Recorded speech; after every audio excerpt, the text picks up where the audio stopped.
Yogyakarta yaiku salah satunggaling provinsi ing Indonesia ingkang ibukotanipun yaiku Kutha Ngayogyakarta. Provinsi punika dipunkenal istimewa kados asmanipun inggih punika Daerah Istimewa Yogyakarta. Inggih daerah istimewa amargi kepala daerah utawi gubernur wonten mriki boten dipilih saking lewat pemilu. Ananging ngagem sistem kasultanan utawi dinasti ingkang sampun lumampah sakderengipun nagari Indonesia mardika.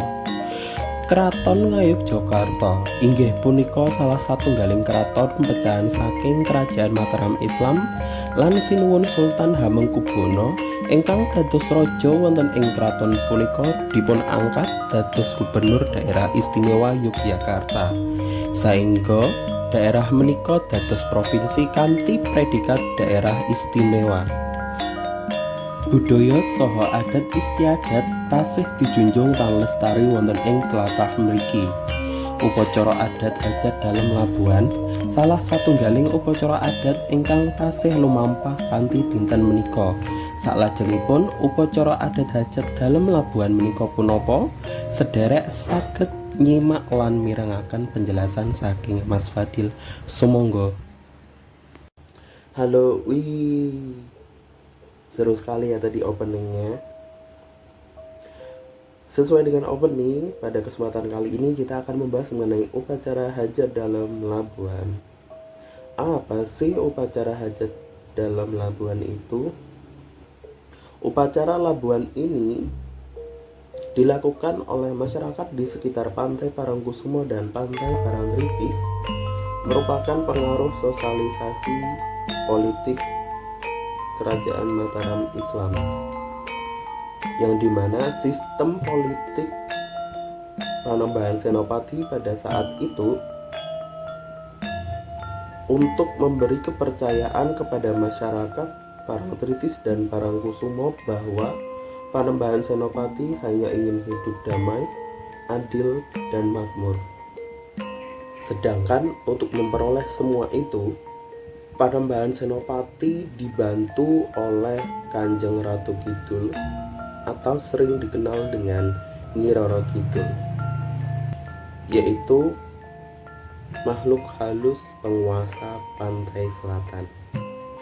Setelah melakukan perjanjian, maka mereka melakukan pernikahan spiritual, yang akhirnya dari pernikahan tersebut mengikat seluruh raja di kerajaan tanah Jawa sebagai keturunannya. Dan dalam hal ini juga dipercayai bahwa setiap yang memimpin di Keraton Ngayogyakarta Diningnya atau Sri Sultan Hamengkubuwana itu pasti ketika ia bertahta secara otomatis ia akan menjadi suami Nyi Roro Kidul dengan akad yang telah dilakukan oleh Panembahan Senopati pada saat itu. Akhirnya semua masyarakat percaya akan pengaruh politik tersebut bahwa Ratu Kidul akan memberikan semuanya itu. Apabila masyarakat akan memberikan persembahan dalam bentuk upacara hajat dalam Labuhan sebagai rasa syukur kepada Kanjeng Ratu Kidul. Dalam upacara hajat dalam Labuhan ini terdapat beberapa benda yang akan dilabung. 1. Potongan kuku atau penoko Sri Sultan Hamengkubuwana yang telah dikumpulkan selama 1 tahun. 2. Potongan rambut atau rikmo Sri Sultan Hamengkubuwana yang telah dikumpulkan selama 1 tahun. 3. Potongan beberapa pakaian bekas Sri Sultan Hamengkubuwana. Yang keempat, benda milik Sri Sultan Hamengkubuwana yang diwujudkan dalam bentuk payung atau songsong. Yang kelima, yaitu layon sekar. Layon sekar merupakan bunga yang telah layu yang digunakan untuk sesaji pusaka-pusaka keraton yang telah dikumpulkan selama 1 tahun. Yang keenam, sejumlah barang yang terdiri dari kain. Upacara ini dilakukan pada saat hari kelahiran raja atau wiyosan dalem dan hari naiknya raja ke tahta atau jumenengan dalem. Setiap terjadi pergantian raja, pasti akan ada upacara hajat, dan tentu upacara hajat yang dilakukan berbeda berdasarkan hari penobatan raja yang bertahta pada saat itu. Maksud diadakan upacara labuhan ini yaitu bertujuan untuk membawa keselamatan bagi pribadi Ngarso Dalem atau Sri Sultan Hamengkubuwono, kemudian pemerintahan yang dijabatnya, serta rakyat Yogyakarta. Simbol pakaian raja yang dilakukan dengan tujuan agar pakaian raja itu akan didaur ulang oleh alam, karena pada dasarnya Keraton Ngayogyakarta Hadiningrat itu berada pada tengah-tengah alam, yaitu di antara Gunung Merapi dan Pantai Parangtritis. Dengan begitu, pakaian yang dilakukan yang mengandung wibawa pada saat itu akan tergantikan yang lebih baik, dengan asumsi bahwa pemerintahannya juga akan menjadi lebih baik juga. Disinilah labuhan dimaknai sebagai kita manusia agar selalu mengingat atas apa yang bumi berikan kepada kita dan memberikan ruang hidup bagi kita. Hal ini juga disimbolkan bahwa dengan dikembalikannya atas apa yang kita gunakan dan apa kita pakai, yang dikembalikan kepada bumi melalui laut dan gunung, yang merupakan dua lambang keseimbangan dan kesucian alam.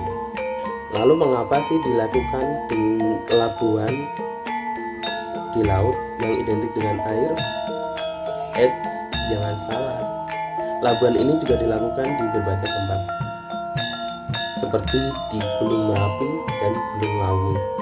Untuk saat ini kita akan membahasnya yang berkaitan dengan labuhan yang dilakukan di laut.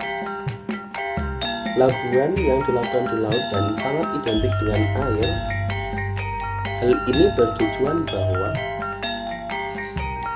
air itu merupakan sumber kehidupan dan air itu wajib kita beri sedekahan.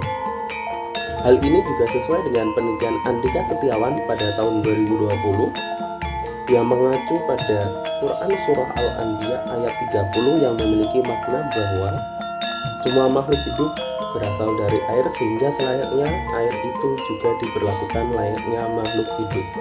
Berdasarkan hal tersebut, muncullah 3 falsafah hidup Keraton Ngayogyakarta yang dibuat dengan hukum adat yang berkaitan dengan upacara hajat dalam labuhan. 1. Mengasah mengisin budi, mengasah hati nurani atau perasaan. 2. Memasuh malaning bumi, mencintai kebersihan dan kesucian. Yang ketiga, hamemayu hayuning bawono, yaitu menjaga alam serta memperindahnya. Jadi sudah tahu kan upacara hajat dalam labuhan itu apa?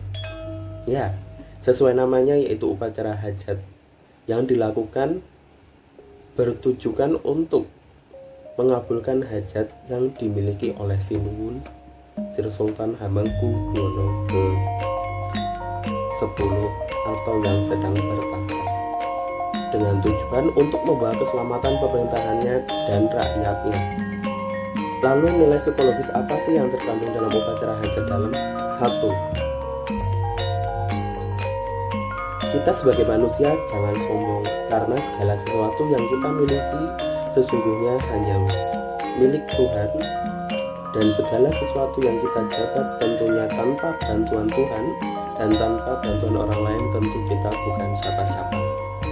Hal ini untuk mewujudkan segala sesuatu yang kita inginkan atau hajat yang kita inginkan, kita harus melakukan salah satu tirakat atau sebuah usaha untuk mewujudkan hajat tersebut, dan kita dilarang pantang menyerah, demotivasi, dan harus tetap terjaga motivasinya untuk mewujudkan hajat kita atau keinginan kita. Kemudian yang kedua, nilai psikologisnya yaitu kita sebagai manusia harus memiliki rasa gratitude atau rasa kebersyukuran. Dalam hal ini mengapa?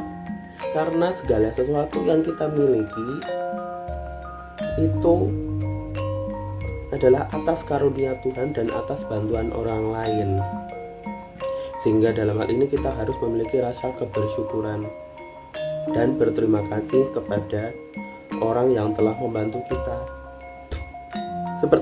seperti yang dilakukan oleh Sri Sultan Hamengkubuwono, yang dilakukan dengan upacara hajat dalam Labuan yang bertujuan sebagai politik balas budi pada Nyi Roro Kidul atas bantuan dalam memimpin kerajaan, serta merasakan kedamaian dan rasa syukurnya kepada Tuhan melalui alam. Semoga menambah ilmu bagi saudara semuanya. Selanjutnya, mari kita saksikan cuplikan upacara adat hajat dalam Labuhan. See you.